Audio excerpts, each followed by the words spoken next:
में कई उपचुनाव हुए थे। कई नगर पालिकाओं के थे, कई पंचायत समितियों के थे। विशेष रूप से कांग्रेस के प्रदेश अध्यक्ष गोविंद सिंह जी डोटासरा जी को एक संदेश देना था कि उनकी विधानसभा क्षेत्र के अंदर वो अपने प्रत्याशी को जिता नहीं पाए। हमारी भारतीय जनता पार्टी का प्रत्याशी वहां जीत गया। ऐसे ही कुल राजस्थान में 36 उपचुनाव हुए, जिनमें 12 नगर पालिकाओं के, 18 पंचायत समितियों के और 6 जिला परिषद के। उसमें से 28 पर भारतीय जनता पार्टी ने जीत दर्ज की है, 4 पर कांग्रेस और 1 पर बीएपी और 1 बीएपी समर्थित और बाकी निर्दलीय।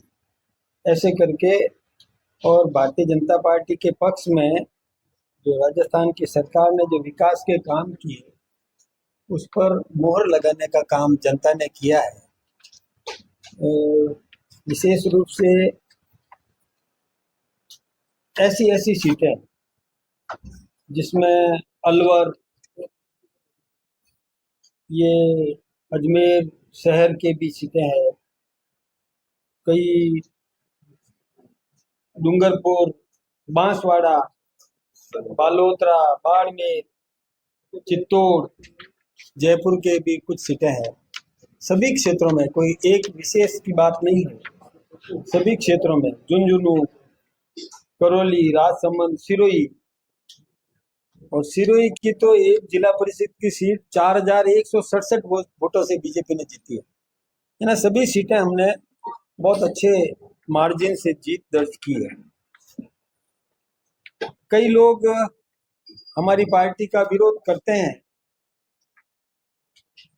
जिनके खुद के घर उनसे संभलते नहीं और दूसरे के घरों पर पत्थर फेंकने का काम करते हैं, उनको अपना घर संभालना चाहिए। इसलिए ये तोहफा हम आज कांग्रेस के प्रदेश अध्यक्ष को इसी आपके माध्यम से भी दिलाना चाहता हूँ। वास्तव में वो यदि अपना घर संभालते तो ज्यादा ठीक होता। केवल दूसरों पर आक्षेप लगाना ठीक नहीं है। हमारी कानून व्यवस्था एकदम चाक चौबंद है। हमने विकास के काम किए, वो धरातल पर उतरने लगे हैं।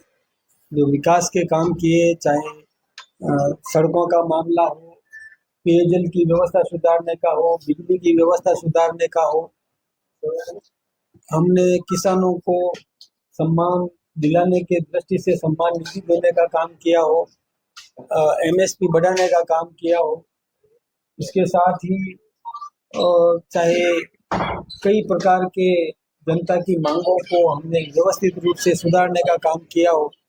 उन्होंने कई षड्यंत्र भी किए थे। कल भी एक अव्यवस्था उत्पन्न करने का उन्होंने प्रयास किया था। हमारी सरकार ने बहुत शानदार तरीके से अधिकारियों का समुचित उपयोग करके, जनप्रतिनिधियों का उपयोग करके उस कोई भी अप्रिय घटना हो सकती थी उसको भी रोकने में कामयाबी हासिल की। इसके लिए भी मैं हमारे मुख्यमंत्री जी को भी धन्यवाद देना चाहूँगा। दूसरा, मैं एक निवेदन और करना चाहूँगा। आप सबके माध्यम से मैं जनता से प्रार्थना करना चाहूँगा कि किसी की भी कोई भी मांग हो, वो उचित माध्यम से मांग उठाए। आम नागरिक को परेशान करने का प्रयास नहीं करे।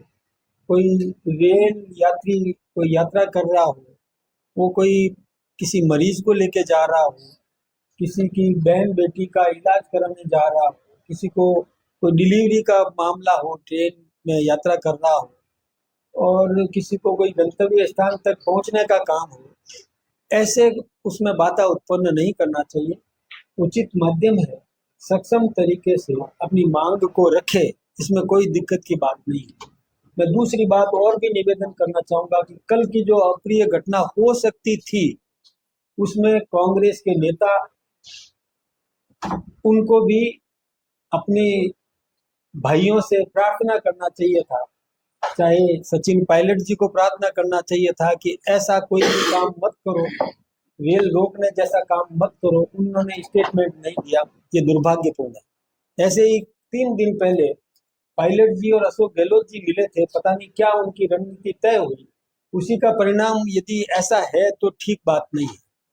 यदि ऐसी स्थिति है, मैं यदि शब्द प्रयोग कर रहा हूँ, मैं फिर से साफ कह रहा हूँ, यदि इन दोनों के मिलने से यह स्थिति उत्पन्न हुई है तो दुर्भाग्यपूर्ण है। कभी भी ऐसा अप्रिय, मतलब मैं फिर से निवेदन करूं, मांग करने का अधिकार है सब, लेकिन उचित माध्यम से करो, आम नागरिक को परेशान करने का काम नहीं करें। और कोई भी ऐसे कोई प्रोवोक करने का प्रयास करे, किसी को और उग्र करने की कोशिश करे, ये दुर्भाग्यपूर्ण। मुझे क्या लगता है कि अशोक गहलोत और जिसके पास जो मुलाकात थी वो कहीं ना कहीं गुजर आंदोलन से जुड़ी। मैंने यदि शब्द इसीलिए प्रयोग किया कि यदि उसका दुष्परिणाम है तो दुर्भाग्यपूर्ण। पर अब्दुल जी, आपके ये जो घटना आप कह रहे हो, ये अप्रिय घटना के लिए जो भीड़ जुटाने का काम नहीं तो आप ही के कैंडिडेट के द्वारा किया कि आपने वो निकल गए थे समझौता करके, बातचीत करके और शांतिपूर्वक निकल गए थे, उसके बाद में हुआ।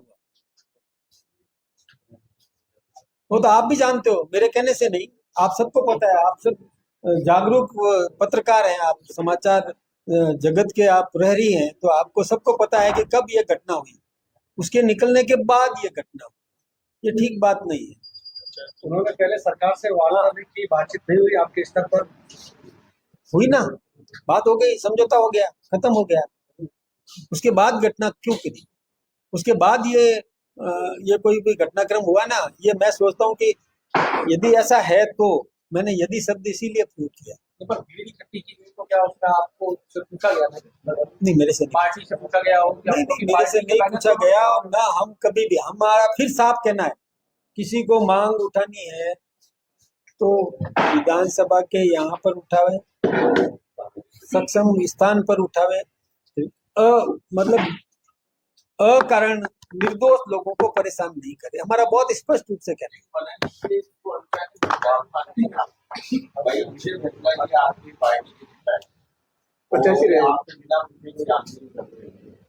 नहीं, मैं देखिए इस मामले में मैं इसलिए नहीं पढ़ता हूँ कि कोई सामाजिक मांग उठाता है कोई भी व्यक्ति, तो मैं, लेकिन स्थान चयन ये जैसे विधानसभा के सामने करो और कहीं भी करो, ये समझ में आता है, कलेक्ट्रेट पे करो और कोई सार्वजनिक स्थान, हॉल, मैदान ले लो, हॉल ले लो, लेकिन अकारण किसी राहगीर को परेशान करना ये ठीक बात नहीं। और उनके बयान आए निरंतर, उन्होंने कहा कि अब कोई वार्ता नहीं होगी, हम सरकार से बात करने नहीं जाएंगे, सरकार हम तक आए। कल उन्होंने जो भाषण दिया उसमें भी कहा कि जब आप किसी राजनीतिक दल से जुड़े होते हैं तो मजबूर होते हैं। नहीं, ये व्यक्तिगत बात है, हमारी पार्टी से कोई लेना देना नहीं, हमारी पार्टी से कोई लेना देना। सर, एक मांग कौन उठा रहे हैं? RS विद्यार्थी आपके पास भी आए थे, मैंने उनकी बात सक्षम माध्यम से उचित तरीके से नेतृत्व तक पहुंचा दी और उसके लिए कार्रवाई हो रही है। धन्यवाद। क्या बचा है? सबसे बड़ा एग्जाम। हाँ, वो शायद हो सकता है, देखो क्या निर्णय करें, मैंने बात पहुंचा दी। और वो छात्र भूख हड़ताल में बैठे हुए, 3 साल अस्पताल में, मैंने उनकी बात पहुंचा दी और उचित माध्यम से बात पहुंचा दी, सक्षम नेतृत्व तक पहुंचा दी, वो निर्णय कर रहे हैं, उचित ही निर्णय होगा।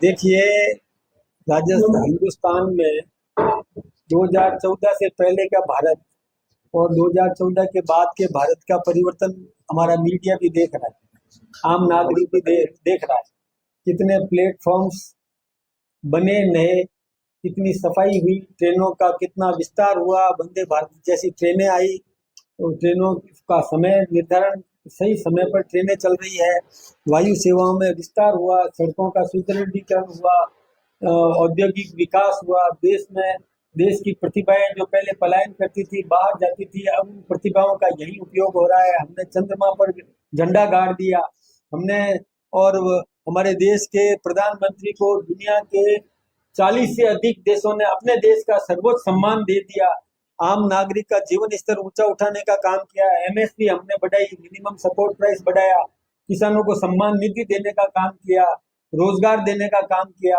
हमारे सभी मामलों में, सभी क्षेत्रों में पाकिस्तान को 3 दिन के अंदर घुटने टेकने के लिए मजबूर कर दिया। ये कोई कम बात नहीं है। हमारा ब्रह्मोस आज विदेश मांग कर रहे हैं, पहले हम शस्त्र खरीदा करते थे, अब शस्त्र बेचने की स्थिति में आए।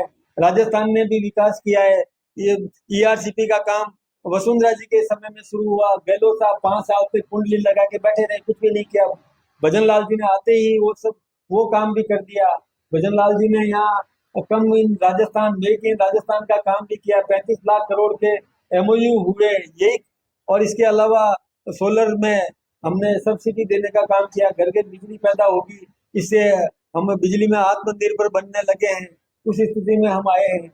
हमने इतनी नौकरियां, जो कैलेंडर्स जारी कर दिए, टाइम बाउंड प्रोग्राम दे दिया, ये सब काम भजन लाल जी की सरकार ने किए हैं। भजन लाल जी की सरकार ने भी रोड्स बनवाए हैं, डैम्स का सुदृढ़ीकरण करने का काम किया है, नहरों का सुदृढ़ीकरण कर रहे हैं। ये सब काम कर ही रहे हैं। पेपर लीक के माफियाओं को गिरफ्तार किया है। ये सब कितने काम हमने बताए। कानून व्यवस्था में सुधार किया है, अपराधियों को पकड़ा है। पहले पुलिस मार खा के आती थी, अब पुलिस सक्षम हुई है। कितने हमने स्कूटी दे दी बच्चियों को, कितने एम्बुलेंस दे दिए, कितने वाहनों से सुदृढ़ कर दिया पुलिस को। ये सब काम जनता देख रही है ना। ये सब काम आप मुझसे गिनाना चाहोगे तो 2 दिन लगेंगे, मैं गिनाता रहूं। देखिए मित्रों, आज की बाइट थी, आज की बाइट चुनाव में बाहरी राजस्थान के अंदर भारतीय जनता पार्टी के जीत के विषय पे थी। इस विषय में आपका कोई प्रश्न हो तो कृपया पूछिए, बाकी विषय कल पूछेंगे, कल डिस्कस करेंगे। इस विषय में कोई हो तो आपकी बात रखिए।